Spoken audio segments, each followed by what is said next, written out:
중국 디스플레이 기업들이 최근 LCD에 이어 OLED 영역에 대해서도 대대적인 투자 계획을 발표하며 판흔들기에 나섰습니다.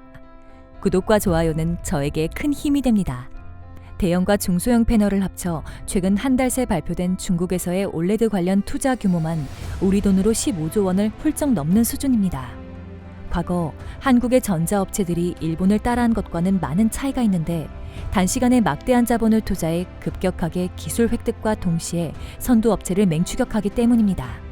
LCD 시장에서 지난 10여 년간 정부 차원의 막대한 지원으로 한국을 따라잡은 중국 기업들이 삼성, LG가 장악하고 있는 OLED 시장에서도 치열한 경쟁은 피할 수 없게 되었습니다. 4일 업계 및 현지 외신에 따르면 중국의 디스플레이 업체 비전옥스는 지난달 말 광저우에 6세대 OLED 모듈 생산 라인을 건설한다고 밝히며 새롭게 건설하는 OLED 모듈 라인을 통해 커브드, 폴더블, 웨어러블, 오토모티브 등 새롭게 주목받는 다양한 산업 분야를 커버할 계획입니다. 이번에 새롭게 투자하는 6세대 OLED 모듈 라인 투자 규모는 약 1조 9천억 원에 달하며 앞서 지난해 12월 허페이에 건설하기로 한 6세대 OLED 패널 생산 라인에 대한 투자 규모는 약 7조 1,600억 원으로 이를 모두 합칠 경우 비전옥스의 6세대 OLED 투자액은 총 9조 원을 넘게 됩니다. 또 다른 중국의 디스플레이 업체인 HKC는 지난달 27일 호난성 창사 지역에 8.6세대 OLED 생산 라인 착공에 나선 것으로 알려졌는데 전체 투자 규모는 320억 위안으로 우리 돈으로 약 5조 4천억 원에 달하는 수준입니다.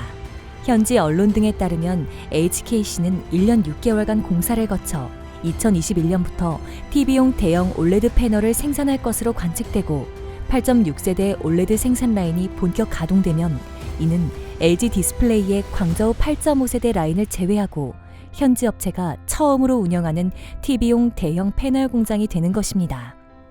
중국 최대 디스플레이 업체이자 세계 1위 LCD 생산 기업인 BOE도 지난달 또 다른 OLED 생산 라인 건설에 착수했습니다. 총 465억 위안을 투입해 충칭에 6세대 OLED 공장을 건설하는 것이 핵심인데 BOE는 최근 언론을 통해 청두의 6세대 OLED 생산 라인은 순조롭게 운영되고 있으며 매냥의 6세대 플렉서블 OLED 라인도 최근 양산을 시작했다고 밝혔습니다. BOE는 최근 화웨이의 프리미엄 스마트폰에 OLED 패널을 공급하는 데 이어서 애플에도 삼성과 LG의 뒤를 잇는 제3의 공급사 지위에 오른 것으로 알려져 중소형 OLED 생산 라인에 대한 투자를 더욱 확대하고 있습니다. 업계에선 최근 잇따라 중국 디스플레이 업체들이 OLED 생산 라인에 투자를 발표한 것을 보며 규모와 속도 측면에서 관심을 쏟고 있는데 BOE, 비전옥스, HKC 등 3개 업체가 9월에 발표한 투자 금액 합계만 최소 15조 1천억 원에 달하기 때문입니다. 더욱이 OLED 시장은 그간 한국 업체들이 사실상 독점하다시피 경쟁력을 유지해왔는데 중국 기업들의 투자로 수익성이 악화될까 우려하는 목소리가 큽니다. 중소형 OLED 패널 시장에서 점유율 95% 이상을 유지해왔던 삼성 디스플레이는 최근 점유율 90%대가 무너졌으며 LG 디스플레이도 세계에서 유일한 TV용 대형 OLED 패널을 생산하는 업체였으나 중국 기업들과 경쟁을 피할 수 없게 된 것입니다. 시장에서는 이 같은 중국 기업들의 OLED 굴기가 예견된 수순인 것으로 분석하고 있습니다.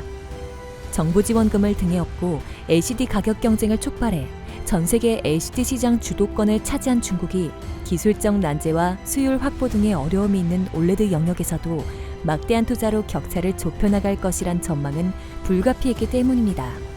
특히 이 과정에서 중국 기업들은 삼성 디스플레이, LG 디스플레이 같은 한국 패널 제조사 임직원의 고액 연봉을 제한하거나 이들에게 장비를 공급하는 협력업체 직원들을 통한 기밀 유출도 서슴지 않는 것으로 알려졌습니다. 업계의 한 관계자는 전문가들의 분석대로 LCD에 이어 OLED 부문에서도 중국 기업들이 대규모의 빠른 투자로 한국 따라잡기에 나섰다면서 국내 기업들이 인력 유출 고민을 덜고 신기술에 대한 투자를 더욱 확대할 수 있는 다양한 지원 방안이 시급하다고 말했습니다. 이상 속보TV였습니다. 구독과 좋아요, 알람 설정 부탁드립니다.